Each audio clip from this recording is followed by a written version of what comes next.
So, that brings you to the next question. What is a realistic expectation for the 49ers after this draft? It's funny. Before the draft, I said if the 49ers do not address D line, I would assume a bad season. Even with that schedule, they probably don't make the playoffs. But I had a good feeling the 49ers understood that. And, on this show, we said it multiple times the 49ers need to address defense, not offense.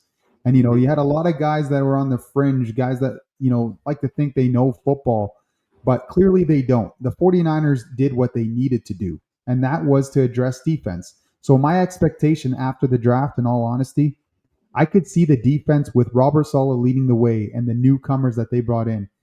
There's a big player in that draft that's going unnoticed, and that's Nick Martin, our third round pick. If you haven't seen the film, turn on the film. This guy will make plays outside the box. He'll make plays on the sideline, and he's a sideline to sideline player running a 4.53 like your boy Dre Greenlaw. So we're trying to mimic the guys that we had in the past. Alfred Collins being like a DeForest Buckner or an Armstead, big 6'6" D tackle. We're gonna stop the run. CJ West, we're gonna stop the run. And then you bring in a Mikael Williams, who's the best edge setter in the draft.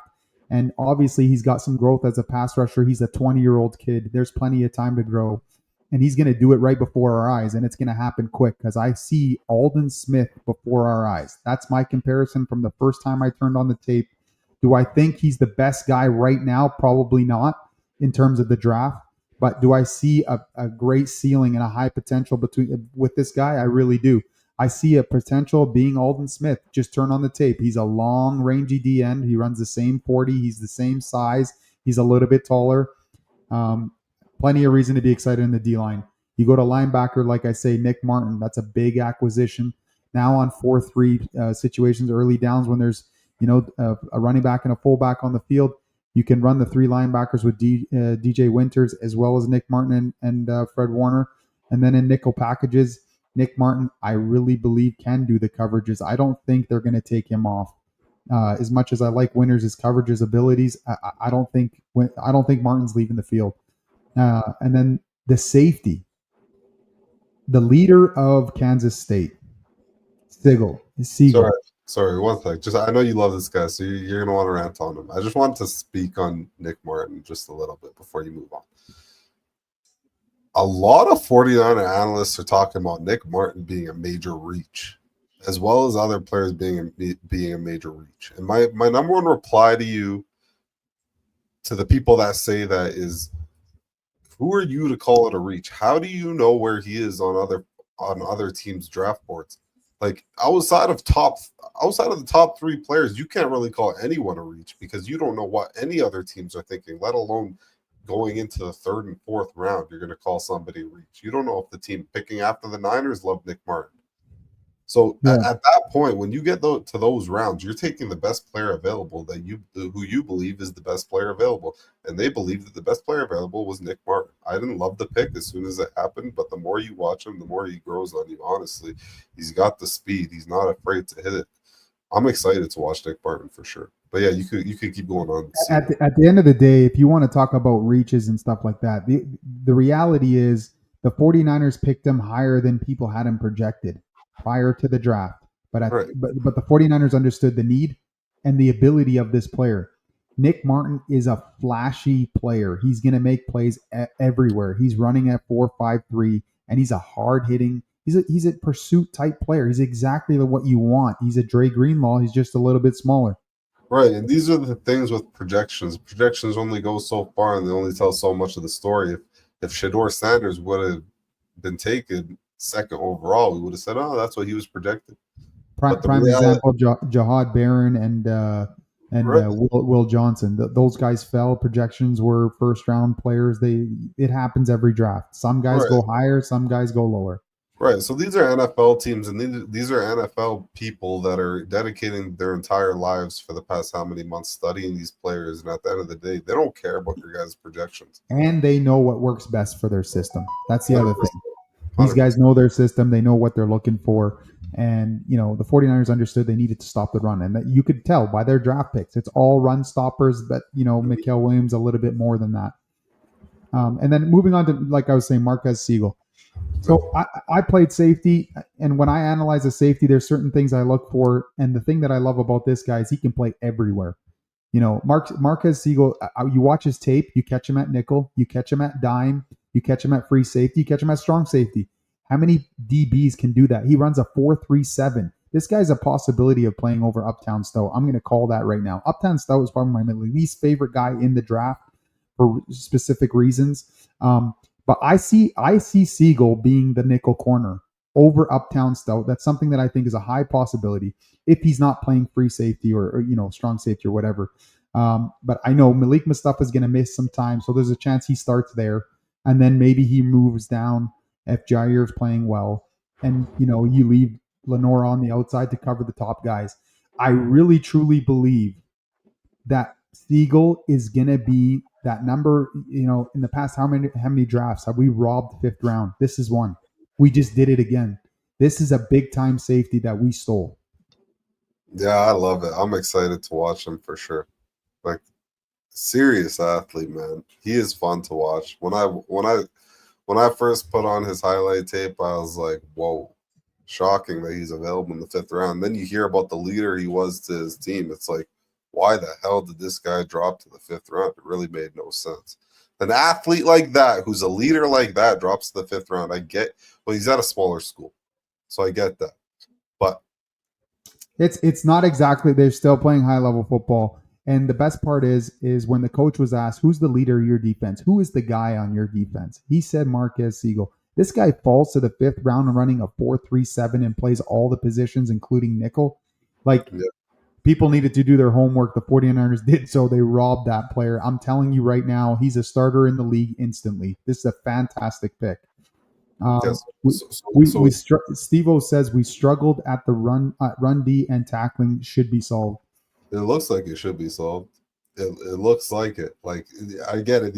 At the end of the day, these are rookies coming in, but these are NFL players now, and My these my are biggest complaint of the offseason was what, Sid? we can't stop the run. And what did So I say you can't do if you can't stop the run? you can't play defense, and I 100% agreed. And I think to the best of their ability, they did the best you can in making an emphasis of stopping the run this year. Yeah, Hundred and you know percent. what's funny? Marquez Siegel's a fifth round pick. If you pay attention to his tape, watch him flash in terms of making tackles. And Mm, this is a guy that you could add to nickel packages if he plays the nickel. That also ups your run defense because you have a safety. This is like Jimmy Ward all over again, but right, faster. And right. and I love the pick. So reports came out Malik Mustafa torn ACL. Crazy to me because it happened in the last game of the season last year, and now the news just leaked out now. So now there's a starting safety spot open for the 49ers. Is that going to Siegel? That's going to Siegel. There's no doubt about it. It's going to be Jair Brown and Siegel back there. Okay. Maybe Jair Brown doesn't play and they play the guy they got from the Giants. Remind me of his Pinnock. name. Yeah, Pinnock. Pinnock. That's a possibility. And Uptown Stout plays nickel as a possibility. I think the 49ers drafted. That's the one pick that doesn't resonate really well with me is Uptown Stout. He's just a smaller guy. He's not going to fit the scheme in terms of helping on the run. He's a little bit too small. He runs a mid 4.4.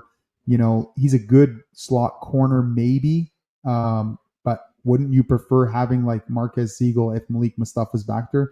I mean, you got safety experience, runs a 4.37. He played all those spots in college, played them at a high level. He got pick sixes. He got picks all over the field at every position. I just, every time I think that we got Marquez Siegel in the fifth round, I just think of we stole Hufanga in the fifth round. We stole Greenlaw in the fifth round, I believe. We got all these studs in the fifth Kittle. round. The Niners just continually do it. It's like Yeah. whatever you guys are cooking up in the fifth round, we need to figure out a way to do in the first round. And hopefully this year they Yeah. did that. Yeah, and I believe they did. I think Michael Williams is the man. I love the pick now. I didn't love it then, but I love it now. But yeah, Uptown Stuff is just not a guy that I feel confident in. Like, at the end of the day, I believe his absolute highest ceiling is a Quan Williams, and we're talking about a good nickel corner. But at the end of the day, I don't know. He was what? He was our fourth round pick. He was a third round pick or second, Was third a- round pick.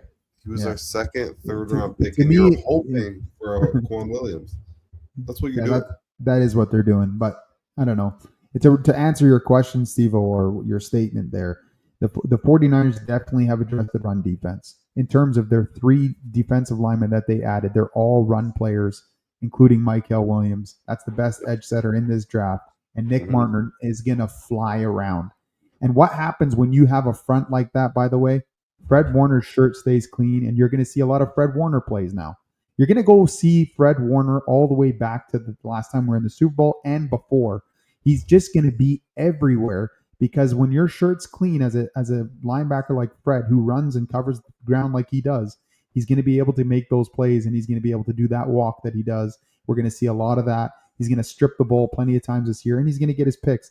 Fred Warner is going to flash this year. He told us already coming into this offseason, you guys haven't seen anything yet. It's going to get better. And it's almost like he knew what was going to happen with this draft. And that was they were going to address the D line, and his shirt is going to be clean, and Freddie's going to be flying around. Right. You see a lot of fans while the draft was going on, a lot of 49 analysts that we watch on YouTube here, a lot of fans saying, well, way to show you don't care about Brock Purdy. Listen, at the end of the day, Brock Purdy's a franchise quarterback. We're not drafting O-line to protect him. He has a decent O-line in front of him. It's not horrible. Brock Purdy's job now, if he's an elite quarterback that's going to get paid $50 million, your job is to win with an average offensive line. And the coach's job is to make sure that, well, they're helping Brock Purdy by not having to force him to put up 30 points a game. You know who's happy right now? Like you said, Fred Warner is happy. He is hungry. He's ready to go. Talk about why Fred Warner's not holding out this year. He's betting on himself for a reason. He loved that draft. He's ready He to go. did. He definitely loved the draft. He definitely loves the coach that we brought back. You know, Freddie's gonna have a huge year. Let's just pray to God he stays healthy, and Freddie will have a massive year for us.